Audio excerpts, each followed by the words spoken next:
CM updates. Chhattisgarh में वर्ष 2023-24 में धान की बिक्री से 24,72,000 किसानों के खाते में आए 32,000 करोड़ रुपए। किसानों को धान के बकाया बोनस के 13,320 करोड़ रुपए का हुआ अतिरिक्त भुगतान। रायपुर में विहंगम संत समाज द्वारा आयोजित स्वरवेद कथा में शामिल हुए सीएम साय, कहा पूज्य संतों का आशीर्वाद प्रदेशवासियों पर बना रहे। प्रदेश की पहली अत्याधुनिक अन्नपूर्णा रसोई का बीते दिन जगदलपुर में सीएम साय ने किया लोकार्पण। मरीजों को मिलेगा गुणवत्तापूर्ण भोजन। राज्य में मुख्यमंत्री के नेतृत्व में सशक्त हो रही महिलाएं। दंतेवाड़ा के गाँवों की महिलाओं ने हल्दी की खेती की शुरू। सीएम अपडेट विस्तार से। देश भर में मुख्यमंत्री श्री विष्णुदेव साय के नेतृत्व वाली छत्तीसगढ़ सरकार किसानों को धान का सर्वाधिक मूल्य दे रही है। वर्ष 2023-24 में धान की बिक्री से 24,72,000 किसानों के खाते में 32,000 करोड़ रुपए का भुगतान किया गया है। इसके साथ ही किसानों को 13,320 करोड़ धान के बकाया बोनस का अतिरिक्त भुगतान किया गया है। प्रधानमंत्री श्री नरेंद्र मोदी जी की गारंटी छत्तीसगढ़ की जनता के लिए विश्वास, विकास और बदलाव की गारंटी बन चुकी है। छत्तीसगढ़ सरकार की किसान कल्याणकारी नीतियों से खेती में किसानों का मुनाफा बढ़ा है। मुख्यमंत्री श्री विष्णुदेव साय के नेतृत्व में कई अहम निर्णय लिए गए हैं, जिनसे किसान परिवार अधिक सशक्त और फसल उगाने से लेकर उसे बेचे जाने तक की प्रक्रिया बेहद आसान हुई है। सरकार के परिवर्तनकारी फैसलों से छत्तीसगढ़ देश का एकमात्र ऐसा राज्य बन गया है जहां किसानों को धान का सबसे ज्यादा मूल्य मिल रहा है। कृषक उन्नति योजना के जरिए छत्तीसगढ़ के किसानों को 3100 रुपए प्रति क्विंटल की दर से प्रति एकड़ 21 क्विंटल धान की खरीदी की गारंटी दी जा रही है। इस फैसले से किसान उत्साहित हैं। किसानों से अपना वादा निभाते हुए छत्तीसगढ़ में साय सरकार ने 25 दिसंबर 2023 को सुशासन दिवस के अवसर पर 13 लाख किसानों के बैंक खातों में पिछले 2 वर्षों का लंबित धान बोनस का 3716 करोड़ रुपए का भुगतान किया था।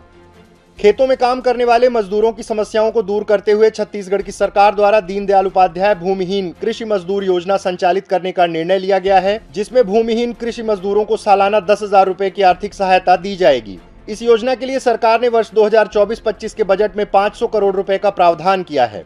इसके साथ ही सरकार ने यह भी सुनिश्चित किया है कि किसानों को गुणवत्तापूर्ण खाद बीजों का वितरण भी समय के भीतर ही हो सके।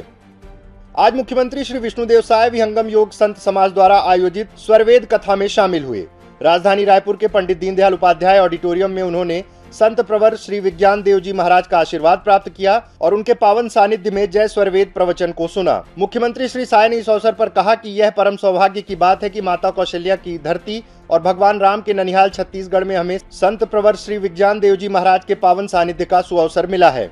उन्होंने कहा कि पूज्य संतों का आशीर्वाद सदैव प्रदेश पर बना रहे और लोगों के जीवन में खुशहाली और समृद्धि आए। विहंगम योग संत समाज के संत श्री विज्ञान देव महाराज जी का यहाँ पर छत्तीसगढ़ की धरती में शुभागमन हुआ है और उनके समाज का शताब्दी वर्ष चल रहा है और इस उपलक्ष्य में संत जी का कन्याकुमारी से लेकर कश्मीर तक यात्रा चल रही है और 15 दिनों की यात्रा छत्तीसगढ़ में आज उनकी समाप्त हो रही है और 15 दिनों के अंदर में 13 जिले वो गए हैं और अपना उपदेश दे रहे हैं, आशीर्वाद दे रहे हैं और इस शताब्दी वर्ष के उपलक्ष्य में 25,000 कुंडीय महायज्ञ का आयोजन विहंगम संत समाज की तरफ से हो रहा है। उसका न्योता भी छत्तीसगढ़ वासियों को दे रहे हैं।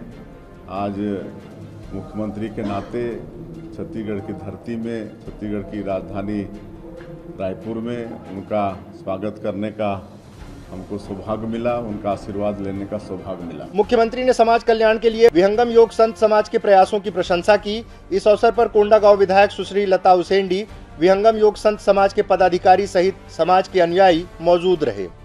सुशासन के लिए संकल्पित मुख्यमंत्री श्री विष्णुदेव साय के नेतृत्व वाली सरकार में प्रदेश की पहली हाईटेक अन्नपूर्णा रसोई का लोकार्पण किया गया। बीते गुरुवार को मुख्यमंत्री द्वारा जगदलपुर के लोगों की सुविधा के लिए रसोई की शुरुआत की। अत्याधुनिक रसोई के माध्यम से महारानी जिला अस्पताल में इलाज के लिए आने वाले मरीजों को कम ऊर्जा की खपत और कम समय में गुणवत्तापूर्ण भोजन प्राप्त होगा। यह प्रदेश की पहली अत्याधुनिक रसोई है। छत्तीसगढ़ के मुख्यमंत्री श्री विष्णुदेव साय के नेतृत्व में समाज के हर वर्ग के विकास के लिए योजनाबद्ध तरीके से काम किया जा रहा है। जहां एक और केंद्र सरकार द्वारा ड्रोन दीदी जैसी योजनाओं से महिलाओं के रोजगार के अवसर बढ़े हैं, वहीं राज्य सरकार द्वारा महतारी वंदन जैसी योजना से महिला सशक्तिकरण के नए आयाम स्थापित किए जा रहे हैं। जरूरतमंद महिलाओं के परिवारों के उत्थान के साथ ही साय सरकार उन्हें रोजगार से जोड़ रही है। राज्य की ग्रामीण महिलाएं अब पुरुषों के साथ कदम से कदम मिलाकर कृषि क्षेत्र में भागीदारी सुनिश्चित कर रही हैं। अब राज्य के सुदूर वनांचल क्षेत्र की महिलाएं मसालों की खेती कर आर्थिक रूप से सशक्त हो रही हैं। मुख्यमंत्री श्री विष्णुदेव साय के निर्देश पर दंतेवाड़ा के विकासखंड कुआकोंडा के 5 गाँवों का चयन हल्दी की पैदावार के लिए किया गया है। इसके साथ ही खरीदी के लिए कंपनी की व्यवस्था भी कराई गई है। राष्ट्रीय ग्रामीण आजीविका मिशन बिहान के तहत स्थानीय स्व सहायता समूह की दीदियां हल्दी की खेती की ओर आगे बढ़ रही हैं। समूह की महिलाओं को उद्यानिकी विभाग से 20 क्विंटल हल्दी बीज उपलब्ध कराया गया है और समूह की दीदियों ने 40-40 किलो अपनी बाड़ी में हल्दी गांठों का रोपण किया है।